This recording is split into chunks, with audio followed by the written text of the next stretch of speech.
Welcome to Range World, the podcast where life, development, leadership, growth, intentionality, and experience come into balance right before your very ears. And now, here's your tour guide into Range World, the president of Get Life in Balance, Rain Kansman. Hey, welcome back to Rain's World, and today I have Mr. Thomas Olitsky. Tom and I have known each other for a long time. Let me tell you a little bit about him. Born in Cleveland, Ohio, where home of rock and roll. Attended rock and roll, Bryant and Stratton Business Institute after high school for accounting and business. He was hired into Cisco Cleveland in 1984 as an account payable clerk. Started up inventory control department in 1985 and managed the inventory move of 4 acquisitions in 3 consecutive years. So as you go through this, you'll hear that Tom's transitioned a lot, and very few of these he had to actually interview for. He was asked to be part of that, and so a little bit of risk taking here. He was asked to move to warehousing in 1988 as they needed some new blood. That's what the OpCo president, George Holmes, said at the time. He learned receiving, scheduling, day management, night management, and installed the warehouse management system over the next several years. Helped with the facility move in 1992, was promoted to director of transportation role in 1996. He then was hired as vice president operations for Cisco West Coast, Florida in 1999. And I know he was there for quite a while in that role and did some really cool things. Hired as regional VP of Ops for Cisco in 2012 and 2016. Then he moved as regional VP of Ops. He was hired for safety for Reinhardt Foods in 2016. And then hired as VP Safety for Performance Food Group in 2020, now a $40+ billion food service company. So he here is looking for his Purple Heart because he has survived 37 years. I deserve a Purple Heart. Yeah, you do, brother. So welcome, Thomas Olitsky. Thank you. Thanks for having me, Rain. Absolutely, my friend. And I love the topic you picked today about empowerment, because I've known you and I've known the environments that you've created, and they are all about this. So let me kick this off with a question. Yes, sir. What do you mean specifically when you say empowerment? Empowerment could mean different things depending on the situation. So in a general sense, empowerment means, people having power and control over their own lives. Employee empowerment, which is what I want to talk about today, is the way in which an organization or how organizations provide their employees with, a certain degree of autonomy and control in their day-to-day work activities. So a key principle of employee empowerment is providing employees the means for making important decisions and helping ensure those decisions are correct. So there is some hand-holding involved in it, but encouragement and support of somebody that you're empowering is vital. So to note, you can't make somebody empowered. Right. Empowerment is about the ways of working and supporting somebody that allows them to take control and responsibility for their own lives, or at work, their own actions. So there's a degree of self-determination that has to exist. Can I give you a personal example of? Yeah, I love that. Of how I experienced this. And I'm sure that long ago, when I was being trained, you taught me this. Oh yeah, okay. And maybe it sat in my head, but I could recall an example of it as clear as yesterday. Somewhere in my time, I was a director of transportation, and I'd probably done it for a year, maybe two at the time, and I felt like things were working. And every once in a while you get that sense of, I don't want to say boredom, but you know, do I want more? I feel like I've done what I set out to do in this role, and I didn't feel that I had a customer connection. Yeah. At the time, the manager that I worked for um, was a great guy, not a mentor. So he kind of let me learn on my own. So at the time, I felt that I wanted to learn what the salespeople went through, because they were always coming to me about problems and situations that my drivers were going through. And I wanted to learn more about that. So I started, for some reason, I turned negative on it, and I started wondering, why isn't anyone sending me out with salespeople? Why aren't I learning about our customer base? And I can help them if I just learn the struggles that the salespeople go through with our customers.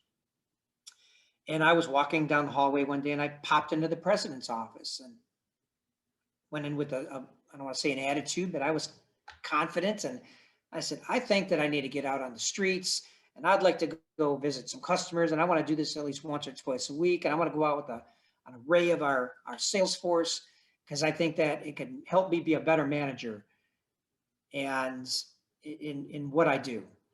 And he looked at me, he said, that's a great idea. And I thought to myself, I've been holding myself back.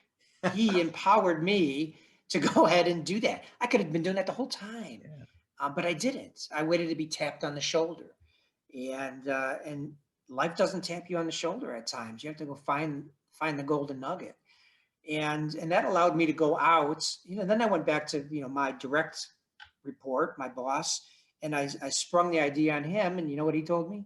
That's a great idea. Why don't you do that? I'll support that. I'll help you out. I could connect you with some of the best salespeople out there. And I missed it, and I learned right then that that was a self-learning for me. They empowered me to go out and do what I wanted. So they didn't give me any boundaries. They asked me to tell them where, when I was going to be out, who I was going out with, and sometimes they would format what they wanted me to learn. Very little of that. That was total empowerment, and it took me to a whole nother level of running my department that I thought were, had some added benefits to what I was as a manager. Wow. That's a great share, man. Yeah, it Absolutely. was, yeah. And yeah, I can remember like it was yesterday. It was a great learning experience for me. Absolutely. So a couple of things I like out of that. One is Tom getting to understand, because essentially in that role, the salespeople were your customer, right? So you got to know what they go through and where they do. And the more customer knowledge we have, the better off we can do what we do. And second of all, taking the initiative to find that. What a great message, especially for younger managers who might not have the same courage, right? Yeah, it's leadership courage. Yeah, I absolutely. love it. I Whole love nother it. subject. So, what do you think are some of the benefits of an empowered workforce or empowered environment? There's many. Um, Okay. so most certainly, a higher level of employee satisfaction that happened with me for sure. A renewed sense of energy towards the job. I experienced that first and foremost. It was like I was reborn in my role. Um, I was able to go out and and I learned. I'll go back to the example a little bit, just because of that employee satisfaction, that renewed sense of job. Um, I realized how important the drivers were to our customers. I had customers tell me, I would quit you if it wasn't for your driver. I can't stand my salesman, but my driver is my relationship. I realized that our delivery drivers were um, the face of the company. Right. And that was telling to me. So I came back and decided, what was I going to do with that information? And I stopped calling them drivers. I called them delivery associates, and I made them business cards. Oh, And every cool. driver got 10 or 15 cards with their name on it, and it said delivery associate. and I talked to every one of them, and I empowered them to get in front of our customers and to solve problems, or to bring the problems back to us so we can help solve their problems. And what that turned into is a communication, two-way communication chain, where the drivers would come back to us and say, hey, I just made a delivery here, and there were 10 cases of a competitor's goods in that back room. And that never happened before. Wow. You need to call the salesman. And then we would call that salesperson, and the salesperson would, have that information and be able to make decisions on it. So I empowered our delivery workforce to make involved communications to help us be a better company. So that's certainly that renewed energy that I got towards the job. And it was a sense of shared purpose, and collaboration that I think was gained there from not only me, but our delivery associates. So it trickled down and really became a strong factor in the transportation department. Yeah. So it can deliver an enhanced value to the customer, right? That wasn't even my plan, but that happened. I certainly think it can help employees reach their, full potential or greater potential. But Yeah. to a leader, a person that's, say, letting empowerment go to a team or another person, it means that you have to give up control Right. of employees, and you have to let every employee make decisions and set goals and accomplish results and receive the rewards or the accolades for things that they do good with that. Sometimes that's not easy for a controlling leader to let go. Right. So it's allowing, the person or associate to manage him or herself. And there's some independency in that it has to come from the person letting that empowerment happen. It's difficult for some, so some struggle to overcome that. I think for leaders, it's primarily because we are sometimes doers, right? A leader's a doer, and often sometimes perfectionists. Right. Leaders reach professional heights because they're willing to put forth that work, and they have a vision for success, and sometimes they're recognized for that. Yeah. But sometimes, much of that achievement was founded in doing and not leading. Right. So, you can be good on your own if you, take the ball and run with it, but you're much better with a team behind you that's also blocking and tackling for you, right? Absolutely. So, people are the heart and soul of the organizations. We need them. Every organization has people. You can have the best systems in the world, but they don't work without the people around them. So, the inherent problem with people is that they make mistakes. Yeah. And if you're a perfectionist leader, sometimes that doesn't allow you to take those chances and risks and allow people to be collaborative and empowered. Yeah. So as a leader, you do have to step out there and realize that mistakes are part of growth, and everybody grows because of it. You got to be involved, but not overpowering. I love That makes that. sense? I love that. And we both worked for leaders that have allowed us to be a little Yes. bit more autonomous. And we've worked for leaders that they wanted to control everything. And you and I experienced both that. And I certainly agree with you. When I've been in a place where somebody gave me maybe a few boundaries, but let me do what I was paid to do, I was committed. I might have complied for the other leader, right? But when you're committed, you run through walls for those people. You run through Absolutely. walls for those people. Yeah, absolutely. That is cool. Yes. Cool. You got to All right. learn from good leaders, and you have to learn from bad leaders. Yep. Absolutely. Absolutely. What not to do. What not to do. Exactly. Yeah. Absolutely. Cool. So I have one more question for you, my friend. This Yes, has sir. been enlightening. How does a new leader start to create empowerment with their team? You have to give employees autonomy over setting clear expectations, provide necessary resources, right? So be involved, but not too involved. Right. Ask for, somebody's at the door, I apologize. No problem. Ask for inputs. Yep. Give constructive feedback, constantly be involved, but again, don't control. Yep. Ask for input, give constructive feedback, be accepting of new ideas and inputs, I think is important. You have to, I think to start, you want to communicate the vision of the organization or, the bigger picture, or what's the end game of the project, right? So you you give them the answers to the tests, but you ask the group to come up with the questions. And because they're the ones that are going to build the roadmap, and realize that, what you want to get to. If I asked you, Rain, on Saturday, I'm going to meet you in New York City, and you'd say, I'm there. I'm not going to tell you how to get there. You're going to figure out how to get there on your own. I'm going to figure out how to get there on my own, but we're going to meet in New York City. So you have to give them, where you want them to be, but let them get there on their own and support that. I think the most important thing that we can do as an empowerment leader is provide encouragement.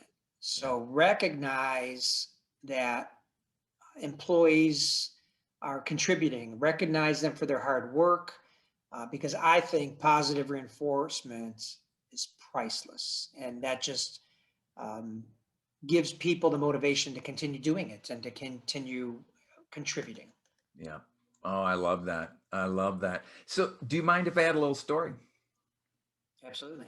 Okay. So one of the employment or empowerment stories from my teaching, it talks about just a simple change when we're dealing with people, and it lies right in what you talked about, Tom, about giving up some control in that. So there's a project, a work group, and a project, and they need a ladder for it. And originally the leader goes, "Hey, Fred, we need a ladder. There's one in the shed. Can you go get it?" Right? Well, Fred gets the ladder to the shed and there's no ladder. So what does he do? He has to come back and ask, "Hey, there's no ladder. What do I do?" Instead, if you just turn it around, "Hey, who'd like to volunteer to go get a ladder? We need one for the project. I think I saw one in the shed." Simple turnaround of that. Now the person who volunteers feels they own, and more than likely they will go look other places before coming back. Right? And so it's not that difficult, but it's just a slight change of how you deal with team members, right? Yes. Yeah. Wording is essential to your point.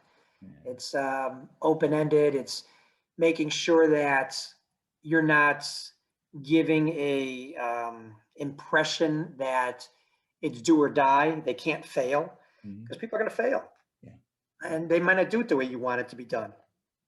And it's important to recognize that, and I've recognized it in my career, is many times they'll do it better. Yeah. And I'll often say, "I never thought of that. That's a fantastic idea. Let's go that route." Absolutely. And that just encourages them to continue, marching up the hill. Oh man, dude, as usual, he gave me a lot to think about. I love this, brother. Thank you for being a part of it. Oh man, anytime. It's one of my favorite subjects. I've been empowered in my past more than once, and some of those times I remember, and I'll remember the rest of my life, because they were impactful to me. That as it was happening, I realized it was happening. I had that epiphany moment of the boss telling me, "Yeah, go do it. If that's what you want to do, go do it." And every once in a while you slip back into feeling like you're waiting for someone to tell you what to do, right? Or to be, tapped on the shoulder, whatever you want to call it. And the quicker you could stop doing that, the better. People want you. The leaders want you to go out and take chances and come back with ideas, and because they certainly can't do it themselves. So right, and they're looking for that initiative. They're looking for. I am looking for strong people that want to make a difference, and I will. I'll steer that ship. I've never claimed to be the brains behind the operation, if you surround yourself with people that are a little bit fearless and want to try new things, you're blessed. Yeah. Oh man. Thank you, my friend. Thank you. You got it. You have a great afternoon there in beautiful sunny Florida, okay? Thank you very much. This has been another leadership lesson from Rain's World. If this kind of learning whets your appetite, leaving you wanting for another helping of this kind of content, visit me at getlifeandbalance.com.